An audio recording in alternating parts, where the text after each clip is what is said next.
We'll celebrate another time, sweetie. Your father isn't feeling well. My mother's text arrived 2 hours before my college graduation ceremony. The same text that had shattered for years of anticipation and left me walking across that stage scanning an audience that would never include them.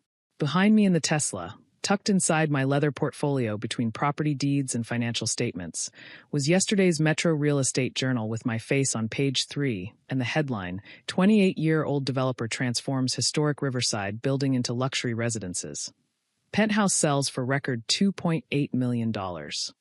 What my family didn't know, what they were about to discover over the important family dinner Dad had suddenly called after 8 months of silence, was that I hadn't just bought a penthouse. I owned the entire building, and the company I'd quietly built while they ignored me was now valued at $47 million. But let me start 8 months ago, at the graduation they missed. My name is Juliana Reeves, and I'd worked my ass off to graduate summa cum laude from Northeastern University with a degree in real estate development. 4 years of 4.0 GPA, internships at major firms, a thesis that my professors said was publication-worthy. I'd earned it. My older sister Madison had texted that morning. Can't make it. Tyler has a lacrosse tournament. You understand, right? My younger brother Cameron didn't even text. Just silence. And Mom's excuse about Dad being sick?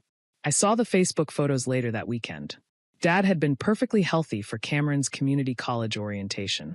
Healthy enough to take the whole family out for a celebration dinner at the steakhouse where I'd worked as a server to pay for textbooks. I graduated alone. Sat alone at the reception afterward. Drove back to my apartment alone and cried for 2 hours. Then I got angry. And anger, I've learned, is an excellent fuel for ambition. See, what my family never knew, what they never bothered to ask about, was what I'd been doing during those 4 years of college. They knew I was studying real estate development. They assumed that meant I'd graduate and get some entry-level job analyzing spreadsheets for a developer. They were wrong. During sophomore year, I'd started investing. Small at first, I'd saved $12,000 from my server job and put it into a real estate investment trust. Made 23% return in the first year. I was hooked. Junior year, I partnered with 2 other students to flip a small duplex in a transitional neighborhood. We bought it for $180,000 with pooled savings and a hard money loan, renovated it for $35,000, sold it 6 months later for $260,000. After costs, I cleared $15,000. Senior year, I did it again. Bigger property, bigger risk, bigger reward. A 4-unit building we bought for $520,000, renovated, and sold for $720,000. My cut, $48,000. By graduation, I had $75,000 in capital and a business plan that would have made my professors weep with pride. I incorporated Meridian Property Group 2 weeks after graduation. Just me, a business plan, and an absolute refusal to be the person my family thought I was. My first major acquisition came 4 months later. The Riverside Building, a neglected 12-story historic structure in Boston's Seaport District. It had been on the market for 18 months. Previous owner had gone bankrupt mid-renovation.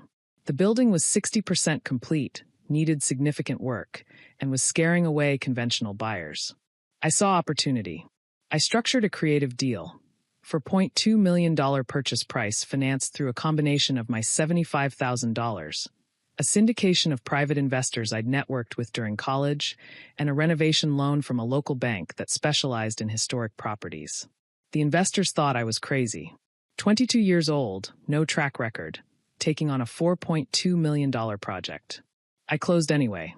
I spent the next 18 months renovating that building. I hired the best contractors, worked with preservation architects to maintain historic details while modernizing everything else. I converted it into 10 luxury condos and 2 commercial spaces on the ground floor. 9 condos sold before construction even finished. Prices ranging from $850,000 to $1.4 million. The commercial spaces leased to a coffee roaster and a high-end fitness studio. I kept the crown jewel, the penthouse on the 12th floor. 3,000 square feet, floor-to-ceiling windows, rooftop terrace with panoramic city views. I listed it at $2.8 million just to see what would happen. It sold in 11 days. To a tech executive relocating from San Francisco who said it was exactly what Boston needs more of. Total project value, $18.7 million. My equity position after paying investors and loans, approximately $6.8 million. I was 24 years old. Meridian Property Group was now actively acquiring 2 more properties. We had a waiting list of 50 people wanting to buy into our next development. And the Metro Real Estate Journal had just profiled me as one of Boston's rising stars in property development. The article went viral in the local business community. By noon the day it published, my phone had exploded with messages from distant relatives, old family friends, high school classmates I hadn't spoken to in years. And then, at 3:47 p.m., Dad's text. Family dinner tonight. 7 p.m. sharp. Important family matter to discuss. Don't be late. 8 months of silence, and now he wanted dinner. I knew exactly why. I pulled up to my parents' house in my Tesla Model 3. I'd bought it 6 months ago, but only drove it to family events. Old habits. The driveway was packed. Madison's Range Rover, Cameron's lifted truck, even Uncle Richard's Mercedes. This wasn't just immediate family. This was an audience. I grabbed my leather portfolio from the passenger seat. Inside, copies of the Metro article, my company's financial statements, property deeds, and a valuation letter from a business appraiser putting Meridian Property Group at $47 million. Dad opened the door before I could knock. There she is. Come in, come in. We've been waiting. The dining room table was set for 8. Mom, Dad, Madison and her husband Tyler, Cameron and his girlfriend Brittany, Uncle Richard and Aunt Susan. You look wonderful, honey, Mom said, pulling me into a hug that felt rehearsed. We've missed you so much. Have you? I kept my voice neutral. Last time we spoke, you told me I looked tired and stressed from working too much. Mom's smile flickered. Sit. Dad gestured to an empty chair. We have so much to catch up on. I remained standing. Your text said this was about an important family matter. What's going on? Let's eat first, Dad said, eyes calculating. Then we'll talk business. Business? I repeated. Interesting word choice. Madison set down her wine glass. We saw the article, Juliana. Congratulations on your success. The pause before success was loaded with something I couldn't quite name. Thank you. $2.8 million for a penthouse, Uncle Richard whistled. That's quite an achievement for someone so young. It is. Your father was just telling us about your company, Aunt Susan added. Was he? I looked at Dad. That's fascinating, considering he's never asked me about it. The room went quiet. Cameron broke the silence. Come on, Jules. Don't be dramatic. We're family. We're proud of you. You're proud now, I said quietly. Where was that pride 8 months ago? Oh, honey, Mom's voice took on that patronizing tone. You're not still upset about graduation, are you? We explained. Dad wasn't feeling well. Yes, I remember. I also remember the Facebook photos from Cameron's orientation that same weekend. Dad looked perfectly healthy. Cameron had the decency to look away. That's not fair, Madison cut in. Tyler's tournament was scheduled months in advance. Let's skip the part where you all pretend you care, I interrupted, and get to why I'm really here. Dad's jovial mask slipped. Fine. You want to talk business? Let's talk business. Richard and I have been discussing an investment opportunity. A development project in the warehouse district. We need $800,000 for our share of the partnership. And you want me to invest? We want to bring you in as a partner, Uncle Richard said smoothly. Family working together. Your father and I have 40 years of combined business experience. You have capital. It's a perfect match. I almost laughed. I have capital. That's what I am to you. Capital. Don't twist my words, Dad's voice hardened. We're offering you an opportunity to learn from people who actually know what they're doing. People who know what they're doing? I pulled out my phone. Tell me, Dad, how much is your construction company worth? His jaw tightened. I looked at the public filings. Your company is worth $3.2 million and declining. You've lost money 3 years running. I turned to Uncle Richard. And your commercial real estate firm? You're over-leveraged on 4 properties. 2 are in foreclosure proceedings. Uncle Richard's face flushed red. How dare you? I do my research. It's why my company is valued at $47 million after 3 years, while yours are both failing. This is exactly why we didn't come to your graduation, Madison snapped. You've always been arrogant. Always thought you were smarter than everyone. No, I said softly. I just actually am smarter than you. There's a difference. Tyler stood up. You don't talk to my wife like that. Sit down, Tyler. The adults are talking. That's enough. Dad slammed his hand on the table. I am still your father, and you will show respect in this house. Respect. The word felt sharp in my mouth. Like the respect you showed when you skipped the biggest day of my life? Or the respect you showed when you told everyone at Christmas 2 years ago that I was playing at business and needed to get a real job? Mom's voice was small. We never said that. Yes, you did. I was standing right outside the kitchen. You also said I'd be crawling back, begging for help within a year. The silence was deafening. Well, Cameron tried to joke. You proved us wrong, right? So why are you still mad? I looked at my baby brother. Because you don't get to ignore me when I'm struggling, and then show up when I succeed. That's not how family works. We're here now, Mom pleaded. Isn't that what matters? No. I opened my portfolio. Let me tell you what actually matters. I pulled out documents, placing them on the table one by one. 2 years ago, when I started Meridian Property Group, I worked 16-hour days. I lived in a studio apartment with broken heating. I ate ramen most nights. I laid down a photo. I called Dad once to ask for business advice. Just advice. Do you remember what you said? Dad said nothing. You said I was wasting my time. That real estate development wasn't for girls who didn't understand the industry. You told me to get a job in marketing or HR. I pulled out more papers. Mom, I invited you to see my first property acquisition.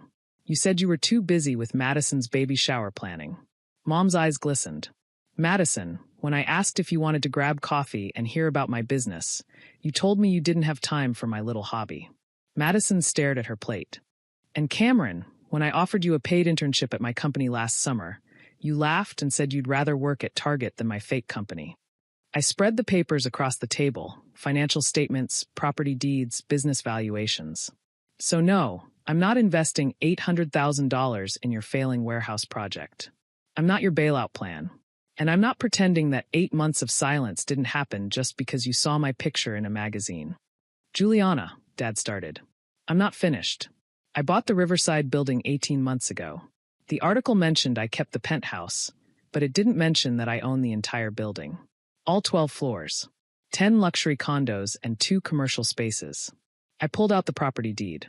The building is worth $18.7 million now. I have a waiting list of 50 people for my next development. I did that alone.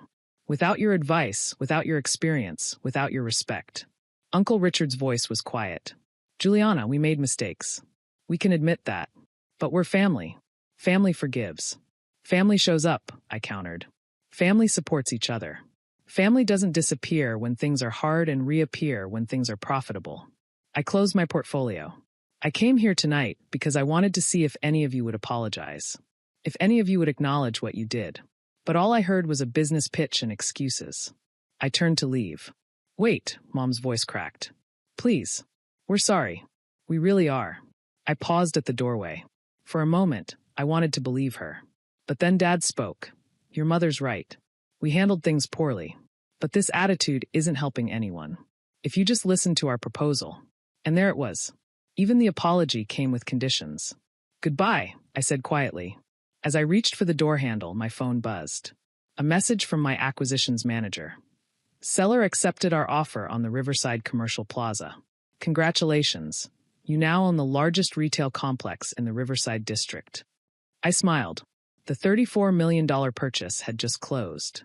The same property Uncle Richard's warehouse project had been dependent on. I turned back to the room. By the way, that warehouse project you wanted to invest in? It needed an anchor property to make the financing work. The Riverside Commercial Plaza. Uncle Richard's face went white. You didn't. I closed on it this afternoon. $34 million. All cash. That's the property we needed, Dad said, voice shaking. Our whole development plan falls apart without it. I know. Real estate is a small world. I make it my business to know everything happening in my market. This is revenge, Madison said flatly. No, this is business. You taught me that family and business should be separate. Remember? You said that to me, Dad, when I asked for advice. I opened the door. Enjoy your dinner. I have work to do. I walked to my Tesla, hands steady, heart racing. Behind me, I heard shouting, Dad's angry voice, Madison crying, Uncle Richard on the phone with the bad news. As I pulled away, my phone buzzed again. Cameron, That was messed up. Delete. Madison. Money has made you cruel. Delete. Then Mom. I'm sorry we weren't there for your graduation. I'm sorry for everything. You deserved better from us. I stared at those words. The apology I'd wanted 8 months ago. I typed back, thank you. But sorry isn't enough anymore. If you want to be part of my life, you'll have to earn it. Just like I had to earn everything else. I drove toward my new acquisition, toward the empire I'd built while they weren't watching, toward the life I'd created from their absence. The girl who walked across that graduation stage alone had become a woman who didn't need their validation. She just needed them to finally see her. And now, finally, they did.